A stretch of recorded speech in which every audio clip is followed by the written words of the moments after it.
बिस्मिल्लाहिर्रहमानिर्रहीम। अस्सलाम वालेकुम दोस्तों।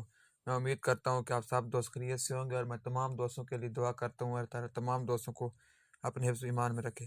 आज मैं तमाम दोस्तों को विटामिन टैबलेट के बारे में मुकम्मल इन्फॉर्मेशन दूंगा।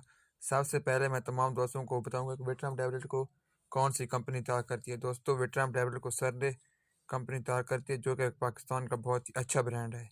दोस्तों, विटामिन टैबलेट का जो फार्मूला है, यानी जो है कंपोजिशन, वो है multivitamin plus multi mineral supplement वगैरह। तो दोस्तों, अब हम इसके यूज़ की बात करते हैं कि इसके यूज़ कौन से हैं।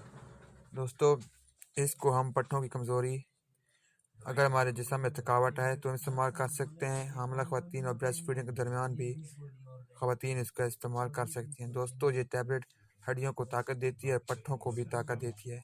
अगर दोस्तों मेरी वीडियो पसंद आई तो मेरे यूट्यूब चैनल मेडिसिन को लाजमी सब्सक्राइब करें और मेरी हर नया वीडियो को लाइक और शेयर करें।